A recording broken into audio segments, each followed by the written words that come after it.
नमस्कार। आज हमारे पास एक दिलचस्प ऑडियो क्लिप है। हाँ, किस बारे में है? ये दर्शन शास्त्र की एक बड़ी विचारधारा आदर्शवाद मतलब आइडियलिज्म इस पर है। अच्छा, आइडियलिज्म काफी गहरा विषय है। हाँ, तो सोचा इसी क्लिप से मिले विचारों को थोड़ा खंगालते हैं, समझते हैं कि ये सोच आखिर है क्या और इसका असर कहाँ तक जाता है। बिल्कुल, चलिए शुरू करते हैं। तो आदर्शवाद की सबसे बुनियादी बात, जैसा क्लिप में है, कि असलियत चीजों में नहीं हम्म। बल्कि हमारे विचारों या कहें तो चेतना में है। सुनने में थोड़ा अजीब सा लगता है ना? हाँ, पहली बार में तो लगता ही है, मतलब बाहरी दुनिया असली नहीं। क्लिप यही इशारा करती है। वो बताती है कि इसकी जड़ें प्लेटो तक जाती हैं। प्लेटो? अच्छा। हाँ, उनका मानना था कि हर चीज का एक असली या आदर्श रूप होता है। वो आइडियल फॉर्म वाली बात। हाँ हाँ, बिल्कुल। वो रूप हमारे दिमाग में होता है। जो दुनिया में दिखता है वो तो बस परछाई जैसा है। हाँ, ये एक क्रांतिकारी विचार था उस समय कि असली दुनिया हमारे अंदर है। और स्रोत के मुताबिक फिर इमैनुअल कांत आए। हाँ, कांत, उन्होंने इस सोच को और आगे बढ़ाया, है ना? बिल्कुल, उन्होंने कहा कि नैतिकता मतलब सही गलत का फैसला ये कहीं बाहर से नहीं आता, तो फिर कहाँ से? हमारे अंदर से। हमारी अपनी आवाज, हमारा नैतिक विवेक, जिसे मॉरल कॉन्शियंस कहते हैं। अच्छा। कांत के लिए ये आंतरिक नैतिक नियम ही मतलब इंसान होने का सार था, बाहरी दुनिया की चीजें नहीं। तो प्लेटो ने बाहरी दुनिया के पीछे छुपे आदर्श रूप की बात की और कांत ने हमारे अंदर की नैतिकता पर जोर दिया। लेकिन क्लिप में हेगल का भी जिक्र है। लगता है उन्होंने इसे और बड़े पैमाने पर देखा। बिल्कुल, हेगल का सोचना था कि सिर्फ व्यक्ति नहीं बल्कि पूरा का पूरा इतिहास वो चेतना या विचारों से ही चलता है। पूरा इतिहास? ये कैसे? क्लिप में ये बात उठाई गई है कि हेगल मानते थे कि इंसान धीरे धीरे अपने छोटे मोटे स्वार्थों से ऊपर उठता है। अच्छा। हाँ, और एक बड़े लक्ष्य की तरफ बढ़ता है जिसे उन्होंने सार्वभौमिक परमार्थ या यूनिवर्सल गुड कहा। मतलब सबकी भलाई।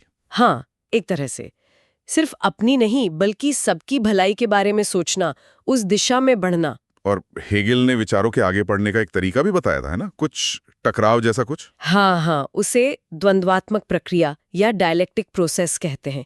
स्रोत इसे अच्छे से समझाता है। वो क्या है? हेगल का मानना था कि कोई भी विचार, मान लीजिए थीसिस, वो अपने विरोधी विचार यानी एंटी थीसिस को जन्म देता है। अच्छा, एक विचार और उसका उल्टा। हाँ, और फिर इन दोनों के टकराव से एक नया बेहतर विचार पैदा होता है, सिंथेसिस। Thesis, antithesis, synthesis. बिल्कुल, और ये प्रक्रिया लगातार चलती रहती है। इसी से समाज, राजनीति सब कुछ आगे बढ़ता है। ये विचारों की लड़ाई है जिससे तरक्की होती है। ये तो दिलचस्प है। मतलब विचारों के संघर्ष से ही प्रगति होती है। तो क्या इस दार्शनिक सोच का कोई असल दुनिया में असर भी हुआ? क्लिप टीएच ग्रीन का जिक्र करती है। हाँ। और यही देखिए आदर्शवाद कैसे फलसफे से निकलकर राजनीति और समाज पर असर डालता है। अच्छा, कैसे? स्रोत बताता है कि टीएच ग्रीन, जो हेगेल से काफी प्रभावित थे, उन्होंने सोचा कि भाई अगर चेतना और नैतिकता इतनी जरूरी है तो राज्य या सरकार का काम सिर्फ कानून बनाना और सजा देना नहीं होना चाहिए। तो फिर क्या होना चाहिए? राज्य को सक्रिय रूप से लोगों की भलाई के लिए काम करना चाहिए, उनकी नैतिक और बौद्धिक उन्नति के लिए। अरे वाह! तो मतलब सरकार का काम सिर्फ पुलिस और अदालत चलाना नहीं, नहीं, बल्कि लोगों की जिंदगी बेहतर बनाना भी है। सही पकड़ा। यही सोच, यही विचार आगे चलकर कल्याणकारी राज्य या वेलफेयर स्टेट की बुनियाद बना। Welfare state? हाँ, ऐसा राज्य जो शिक्षा, स्वास्थ्य, सामाजिक सुरक्षा जैसी चीजों की जिम्मेदारी लेता है ताकि लोग बेहतर जीवन जी सकें और अपने, कह सकते हैं, नैतिक लक्ष्यों को पा सकें। तो देखिए कैसे मन और विचार की बात करने वाला दर्शन आखिर में सामाजिक नीतियों तक पहुंच गया। कमाल है। तो अगर हम इस पूरी बातचीत का सार निकालें तो स्रोत हमें यही दिखा रहा है कि आदर्शवाद सिर्फ हवाई बातें नहीं हैं। बिल्कुल नहीं। ये इस बात पे जोर देता है कि हमारे विचार, हमारी चेतना, हमारी नैतिकता, इनमें बहुत ताकत है। हाँ, बहुत ज्यादा। इतनी कि वो ना सिर्फ हमें बदल सकती है बल्कि समाज और इतिहास की दिशा भी तय कर सकती है। बिल्कुल सही कहा। और ये हमें एक जरूरी सवाल पे लाकर छोड़ता है, जैसा कि स्रोत भी इशारा करता है कौन सा सवाल? कि आज की दुनिया जो अक्सर भौतिक चीजों और बाहरी सफलता के पीछे भागती दिखती है, ये तो है। उसमें आदर्शवाद की ये सीख कि विचारों, चेतना और नैतिकता को प्राथमिकता देना जरूरी है, ये कितनी मायने रखती है, कितनी प्रासंगिक है। हाँ, ये सोचने वाली बात है। बिल्कुल, इस पर जरूर सोचा जा सकता है। नमस्कार, आज हमारे पास एक दिलचस्प ऑडियो क्लिप है। हाँ, किस बारे में है?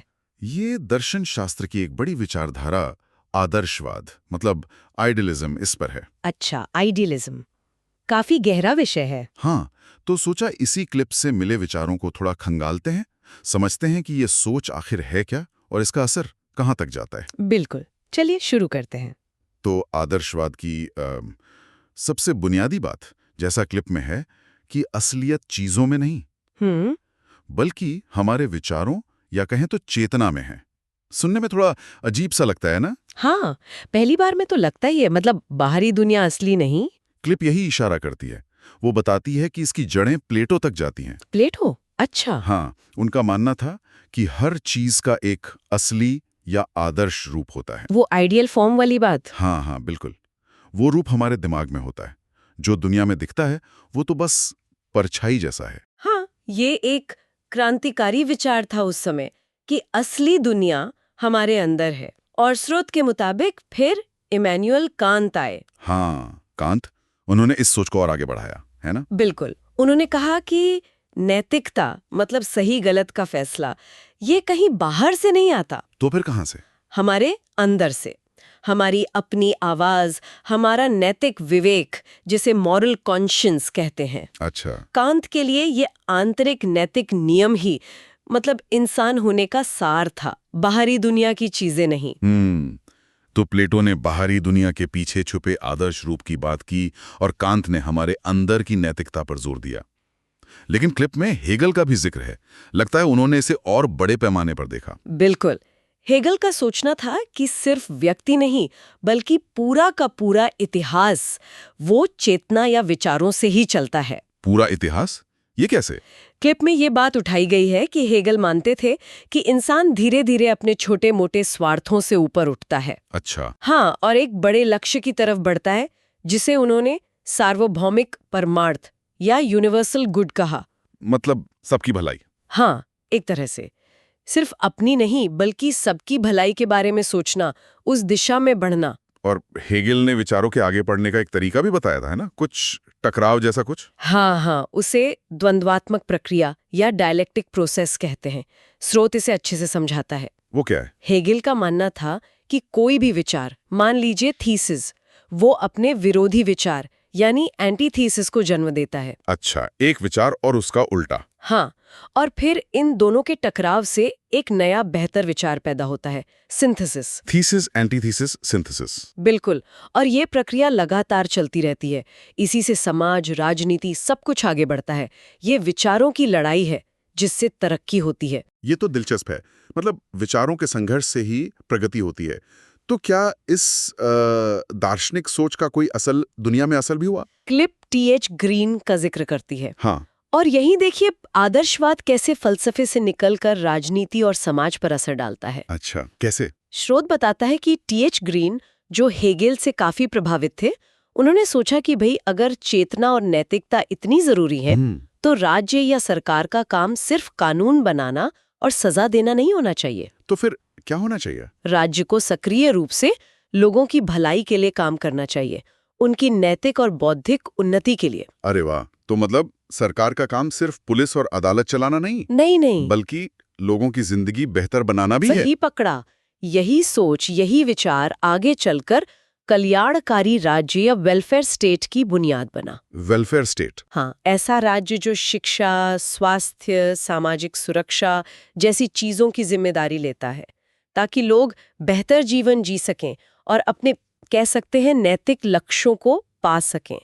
तो देखिए कैसे मन और विचार की बात करने वाला दर्शन आखिर में सामाजिक नीतियों तक पहुंच गया। कमाल है। तो अगर हम इस पूरी बातचीत का सार निकालें तो स्रोत हमें यही दिखा रहा है कि आदर्शवाद सिर्फ हवाई बातें नहीं हैं। बिल्कुल नहीं। ये इस बात पे जोर देता है कि हमारे विचार, हमारी चेतना, हमारी नैतिकता, इनमें बहुत ताकत है। हाँ, बहुत ज्यादा। इतनी कि वो ना सिर्फ हमें बदल सकती है बल्कि समाज और इतिहास की दिशा भी तय कर सकती है। बिल्कुल सही कहा। और ये हमें एक जरूरी सवाल पे लाकर छोड़ता है, जैसा कि स्रोत भी इशारा करता है कौन सा सवाल? कि आज की दुनिया जो अक्सर भौतिक चीजों और बाहरी सफलता के पीछे भागती दिखती है, ये तो है। उसमें आदर्शवाद की ये सीख कि विचारों, चेतना और नैतिकता को प्राथमिकता देना जरूरी है, ये कितनी मायने रखती है, कितनी प्रासंगिक है। हाँ, ये सोचने वाली बात है। बिल्कुल, इस पर जरूर सोचा जा सकता है। नमस्कार। आज हमारे पास एक दिलचस्प ऑडियो क्लिप है। हाँ, किस बारे में है?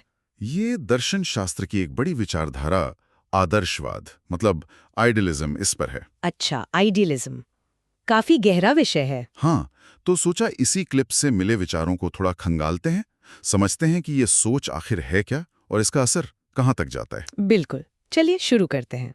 तो आदर्शवाद की सबसे बुनियादी बात, जैसा क्लिप में है, कि असलियत चीजों में नहीं बल्कि हमारे विचारों या कहें तो चेतना में है। सुनने में थोड़ा अजीब सा लगता है ना? हाँ, पहली बार में तो लगता ही है, मतलब बाहरी दुनिया असली नहीं। क्लिप यही इशारा करती है। वो बताती है कि इसकी जड़ें प्लेटो तक जाती हैं। प्लेटो? अच्छा। हाँ, उनका मानना था कि हर चीज का एक असली या आदर्श रूप होता है। वो आइडियल फॉर्म वाली बात। हाँ, बिल्कुल। वो रूप हमारे दिमाग में होता है।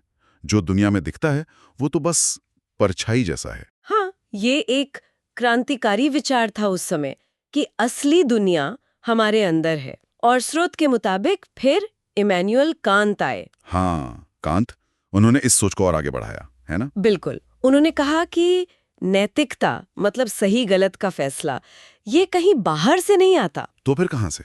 हमारे अंदर से। हमारी अपनी आवाज, हमारा नैतिक विवेक, जिसे मॉरल कॉन्शियंस कहते हैं। अच्छा। कांत के लिए ये आंतरिक नैतिक नियम ही मतलब इंसान होने का सार था, बाहरी दुनिया की चीजें नहीं। तो प्लेटो ने बाहरी दुनिया के पीछे छुपे आदर्श रूप की बात की और कांत ने हमारे अंदर की नैतिकता पर जोर दिया। लेकिन क्लिप में हेगल का भी जिक्र है। लगता है उन्होंने इसे और बड़े पैमाने पर देखा। बिल्कुल, हेगल का सोचना था कि सिर्फ व्यक्ति नहीं बल्कि पूरा का पूरा इतिहास वो चेतना या विचारों से ही चलता है। पूरा इतिहास? ये कैसे? क्लिप में ये बात उठाई गई है कि हेगल मानते थे कि इंसान धीरे धीरे अपने छोटे मोटे स्वार्थों से ऊपर उठता है। अच्छा। हाँ, और एक बड़े लक्ष्य की तरफ बढ़ता है जिसे उन्होंने सार्वभौमिक परमार्थ या यूनिवर्सल गुड कहा। मतलब सबकी भलाई। हाँ, एक तरह से सिर्फ अपनी नहीं बल्कि सबकी भलाई के बारे में सोचना, उस दिशा में बढ़ना। और हेगल ने विचारों के आगे बढ़ने का एक तरीका भी बताया था, है ना? कुछ टकराव जैसा कुछ। हाँ, उसे द्वंद्वात्मक प्रक्रिया या डायलेक्टिक प्रोसेस कहते हैं। स्रोत इसे अच्छे से समझाता है। वो क्या है? हेगल का मानना था कि कोई भी विचार, मान लीजिए थीसिस, वो अपने विरोधी विचार यानी एंटीथीसिस को जन्म देता है। अच्छा, एक विचार और उसका उल्टा। हाँ, और फिर इन दोनों के टकराव से एक नया बेहतर विचार पैदा होता है, सिंथेसिस। Thesis, antithesis, synthesis. बिल्कुल, और ये प्रक्रिया लगातार चलती रहती है। इसी से समाज, राजनीति सब कुछ आगे बढ़ता है। ये विचारों की लड़ाई है जिससे तरक्की होती है। ये तो दिलचस्प है। मतलब विचारों के संघर्ष से ही प्रगति होती है।